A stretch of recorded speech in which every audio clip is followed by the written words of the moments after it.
포이맨 칼럼. 하나님의 경륜을 이루는 섞임의 실행.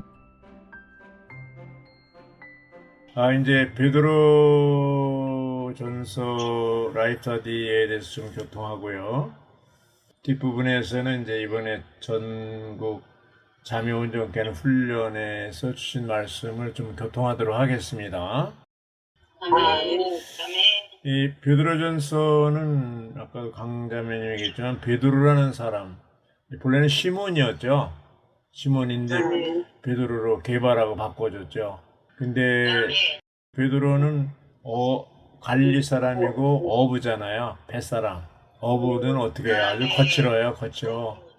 근데도 굉장히 아주 정말 베드로가 나서기 좋아하고 약간 좀 잘난 체하고 이런 게 있는데 그런 그러다 보니까 실수가 많은 거예요. 심지어는 제자로서 선생을 꾸짖은 사람이 베드로거든요. 대단히 용감한 사람이에요. 그리고 다 배반할지라도 난 배반하지 않겠다 그러니까 예수님이 닭 울기 전에 세 번 울기 전에 네가 세 번 나를 부인한다. 그렇게 하기도 하고 실제로 이제 이렇게 실패하잖아요. 가서 이제 밖에 나가 슬피 울고 막 그런 장면도 나오고 아주 정말 인간적인 그런 사람이 이제 주님이 부활하시고 생명 주는 영으로 성령으로 거듭나고 그러고 나서 오순절 날 그 베드로가 복음을 전했잖아요. 물론 11사도 함께 서서 전했는데 베드로가 전했잖아요. 그런데 한 번 그 말씀을 전했는데 몇 명이 침례받았어요? 3천 명이 침례받았어요. 그냥 그물 한번 쫙 던졌는데 3천 그 고기가 그냥 그물에 들어온 거예요. 역사상으로 이렇게 3천 명이 한꺼번에 구원시키는 이런 역사는 엄청나잖아요. 예. 그런 사람이 이제 편지를 썼어요. 근데 64년경에 썼는데 대상이 누구냐? 대상이 흩어져 있는 체류자들이에요. 나그네들. 근데 여기 수신자라고 해서 이제 요약한 거 보면 소개한 개요 보면 이방 세계에 체류하는 유대인 믿는 이들이라고 했어요.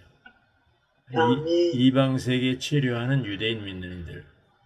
네, 히브리서는 모든 유대인 믿는 이들인데 베드로는 특별히 이방 세계에 체류하는 유대인 믿는 이들에게 편지를 썼다고 그랬어요. 그러니까 이제 유대인들이죠, 유대인들. 그러니까 어떻게 보면 야고보도 이제 12지파 사람들 대상 유대인이죠.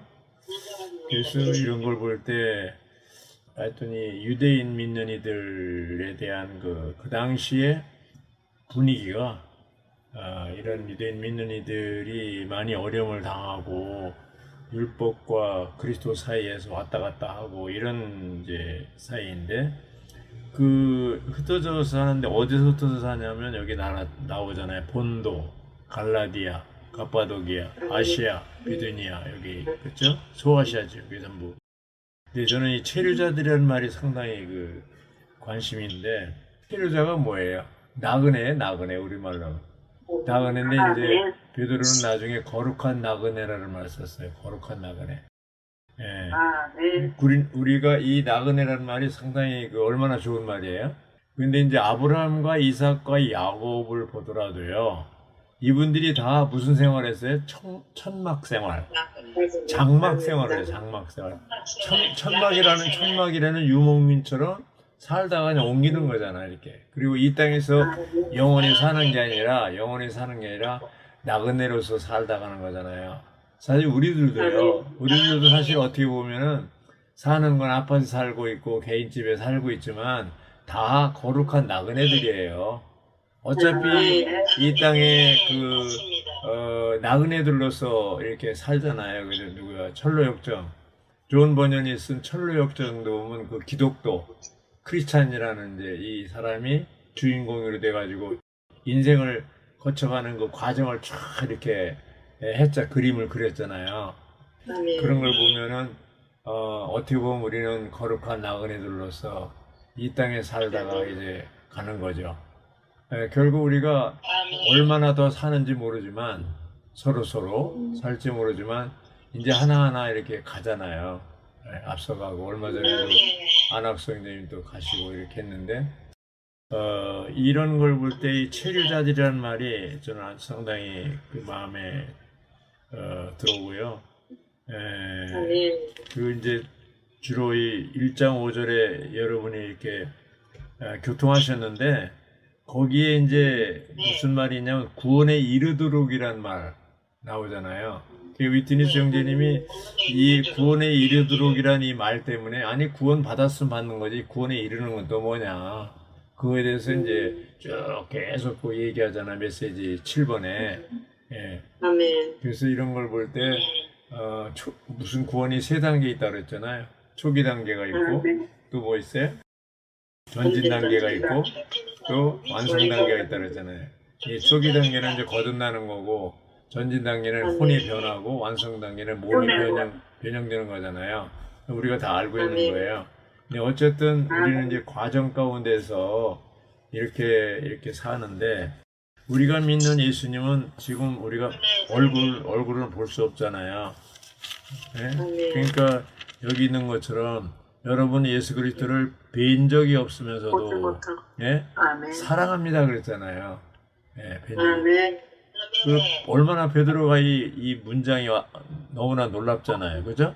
여러분은 예수 그리스도를 뵌 적이 없으면서도 사랑합니다. 그 여러분들이 누구예요? 흩어진 치료자들이에요. 치료자들이에요. 우리 보고 하는 얘기죠. 지금도 그분을 뵙지 못하지만 그분을 믿으면서 말할 수 없는 기쁨과 영광이 가득 찬 기쁨으로 즐거워하며. 예. 근데 우리가 이 말씀을 볼 때 느낌이 있어요, 없어요? 있습니다. 예?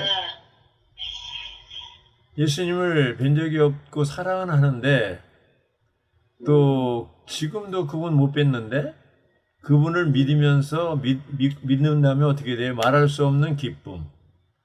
또 영광. 그 가득 찬 기쁨인데 가득 찬 기쁨이라고 그랬어요. 으로 즐거워하며. 기쁨, 영광, 즐거움 이런 것들이잖아요. 그래서 사실 그리스도인의 생활이라는 것은 기쁨과 영광과 즐거움의 생활이라고 볼 수가 있어요. 믿는 이들이 살면서 슬퍼하거나 고민하거나 염려하고 걱정 의심한다면 그건 뭔가 잘못된 거죠. 예수님을 뵌 적이 없으면서 사랑하는데 그 사랑한다면 어떤 그 결과가 있냐면은 기쁨과 영광과 즐거움이에요. 기쁨은 이제 나타나는 거고 즐거움 안에 있는 거잖아요. 근데 그 바울도 공통점이 항상 기뻐하라 그러잖아요. 그래서 또 내가 다시 말하노니 기뻐하라 그러잖아요. 그러니까 그건 뭐예요? 바울이 기쁨을 누렸다는 거야, 안 누렸다는 거예요? 누렸다는 거잖아요. 자기가 누리니까 그렇게 얘기할 수 있잖아요. 그리고 오치만 형제님은 그 감옥 20년 동안 감옥 생활할 때 마지막 그 친척에게 편지한 내용이 이제 신성한 계시의 선견자 오치만이 뒷부분에 그 소개해서 있는데 뭐라 그러냐면 나는 이 감옥 생활 또 20년 동안 기쁨을 잃지 않았습니다. 이렇게 얘기하잖아요. 감옥에서도 바울도 빌립보 성도들에게 편지를 썼는데 어디서 썼어요? 로마 감옥에 썼어요. 감옥에 갇혀있는 바울은 기뻐했는데 감옥 밖에 있는 빌립보 성도들이 기뻐하지 않았나 봐요. 그러니까 기뻐하십시오. 내가 다시 말합니다. 제발 기뻐하십시오 이거잖아요. 예. 그래서 이런 걸 볼 때 우리의 신앙생활, 그리스도인의 생활 중에서 특징이 기쁨, 즐거움 이런 것이 있어야 돼요. 그러니까 뭐 복권에 당선돼서 기쁘고 뭐 이런 게 아니고 그냥 기쁨 자체가 우리 안에 있는 거예요. 그리스도가 우리의 기쁨이고 즐거움이잖아요. 그리스도가 있으면 우리 안에 기쁨이 있는 거예요. 그래서 정말 한 줄 정말 이 기쁨이 없으면 뭔가 잘못됐다고 생각하고 주님 앞에 나가 회개하고 주님 제가 왜 제게 기쁨이 사라졌습니까?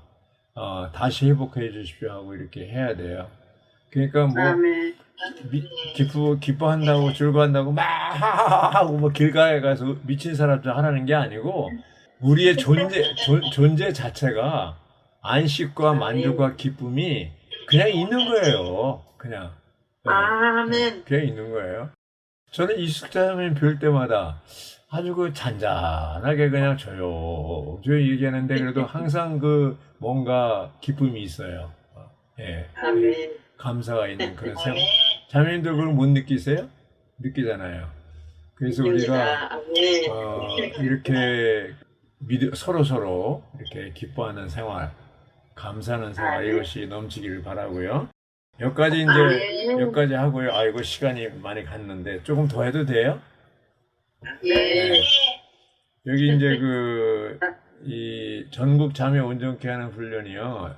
지금 전체 주제가 뭐냐면 하나님의 신약 경륜의 4가지 중요한 방면과 섞임의 실행에 관한 말씀이 이렇게 되어 있어요.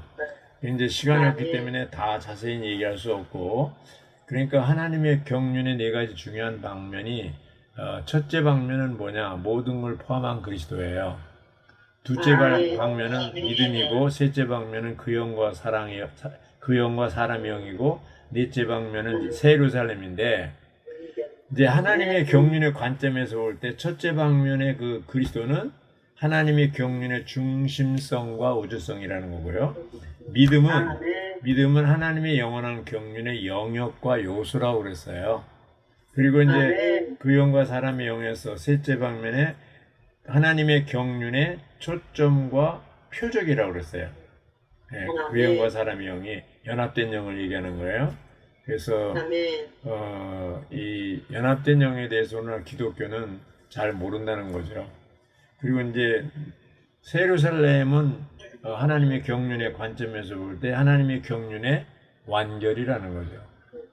자, 그런데 이러한 네 가지 이제 중요한 방면, 하나님의 경륜에 관한 4가지 중요한 방면인데, 이러한 경륜을 성취하려면, 이루려면 뭐예요? 섞임이 필요하다는 거예요. 섞임의 실행이 필요하다는 거예요. 섞임의 실행. 그래서 5번, 6번은 이제 섞임의 실행인데, 여기 이제 섞임의 실행에서 첫째가 섞임의 목적이고, 두 번째가 섞임의 필요성이고, 세 번째가 섞임의 의미, 네 번째가 이제 그리스도의 몸의 실제라고 그랬어요. 자, 섞임의 목적이 뭐냐면 그리스도의 몸의 실제 안으로 이끄는 거라고 그랬어요. 섞임의 목적은 그리스도의 몸의 실제 안으로 인도하는 거, 이끄는 거라고 그랬어요. 이 그리스도의 우리가 이제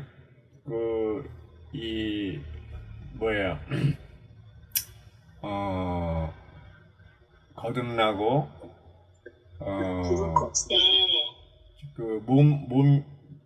몸이 길이고 첫째가 뭐였죠? 김자매님? 몸이 길이고 그 다음에 목적은 새 예루살렘이고 첫 번째 그리스도의 몸의 건축인가요? 예. 그래서 어쨌든 이 그리스도의 몸의 건축이 이 교회 시대에서 가장 중요한 거고, 그 몸이 이제 계속 연결될 때 완성이 뭐예요? 새 예루살렘이잖아요. 그리스도의 몸에. 그 몸의 실제, 그리스도의 몸의 실제 안으로 인도하는 것이 섞임의 목적이라는 거죠. 그러니까 앞에 4가지 방면에 그러한 이제 내용들을 실제로 완성하려면, 성취하려면 뭐예요? 섞임이 필요하다는 겁니다. 그래서 이 섞임이 필요성이 두 번째인데, 커다란 부족과 결핍이 있기 때문에 섞임이 필요하다는 거죠. 오늘날 교회 생활 가운데 커다란 부족과 결핍이 있기 때문에 섞임이 필요하다. 그래서 이제 지방교회는 하나의 절차고 그리스도의 몸의 목표라고 그랬잖아요. 네. 그러니까 우리는 내가 속한 지방교회만 가 최고다. 여기서만 이제 뭔가 이렇게 누리려고 하고 거기서 왕노릇 하려고 해서는 안 되고, 온 땅의 모든 지방교회들은 절차에 있기 때문에 그리스도의 몸이 목적이다. 그리고 그 완결이 바로 새 예루살렘이다. 이렇게 볼 수가 있어요. 그 이제 여기 이제 보면은 섞임을 가질 때 기도 안에서 그 영 안에서 말씀 안에서 섞인다고 그랬어요. 이제 섞임의 의미를 보면 이제 사람들이 섞임을 얘기할 때 뭐예요? 이제 카페 가서 커피 한잔 하는 거, 또 식사 한번 같이 하자, 우리 섞입시다. 또 어디 뭐 등산을 간다거나 이런 거, 예, 그런 것이 섞이는 게 아니라는 거죠. 예, 섞임은 어떻게 하는 거냐? 기도 안에서, 그 영 안에서, 말씀 안에서 섞인다는 거죠. 다른 말로 하면 삼위일 하나님 안에서 섞인다는 거죠. 예. 그래서 이 그리스도의 몸의 실제가 이제 네 번째인데, 섞임의 실행이 없으면 그리스도의 몸의 실제도 없다고 그랬습니다. 섞임의 실행이 없으면 그리스도의 몸의 실제도 없다고 그래요. 그러니까 이 섞임이 굉장히 중요한 거죠. 굉장히 중요한 겁니다. 1994년도에 이제 위트니스 형제님 활력그룹도 얘기하고 다 얘기한 다음에 이제 자기가 몸에 어떤 병이 있는 것을 발견했다고 했습니다. 근데 그리고 나서 3년 후에 돌아가시잖아요. 근데 그 말년에 계속 강조한 게 뭐냐면 섞임이에요. 섞임. 그리고 이제 그 당시에 이 형제님이 이제 건강이 안 좋고 전립선 암이라는 것이 알려지면서 어떤 사람이 개인이 이제 워치먼이를 계승한 사람이 위트니 쓰리고 위트니 쓰리를 계승한 사람이 나다 이렇게 나선 사람이 있어요. 위트니 쓰리를 떠나죠, 배역하죠. 근데 위트니 쓰리 형제님이 이제 그 얘기하기를 개인이 계승자가 아니고 어떤 사람이 계승자라고 그러냐면 아주 이게 중요한 건데요. 예. 누가 계승자냐? 개인이 아니고 섞여진 동역자들이라고 그랬어요. 섞여진 동역자들. 이 섞여진 동역자들은 어떤 사람들이냐면 위트니스리 가르침에 동역하는 형제들이라고 그랬어요. 네?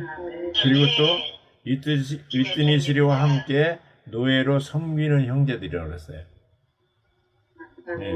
그래서 이 섞임의 방식으로 동역하는 형제들, 서로 위트니스리와도 동역하고 또 형제들끼리도 서로 동역할 수 있는 자아가 파쇄되고 이제 완전히 성숙한 그런 형제들, 그러니까 이제 노예로서 섬기는 사람들이라고 그랬어요. 그런 사람들에게 이제 위임을 준 거예요. 1년에 7차 이런 그 특별 집회와 훈련 집회, 또 장로 집회, 또 신춘 집회, 또 추수감사절, 현충일 7차를 계속 하라는 거죠. 근데 우리 생각에는 이런 집회를 하면은 메시지 전하는 것을 생각하는데 그게 아니고 이렇게 모이라고 하는 목적 중에 이번에 분명해져서 섞임이 말씀을 추구하고 메시지를 듣는 것이 한 방면이고 진리면에서 중요한 건 뭐예요? 섞임이에요. 섞임. 이 집회하는 게 서로 섞이는 거예요. 동서양이 섞이고 동양 사람과 서양 사람이 섞이고 섞임이 가장 중요하다는 거예요.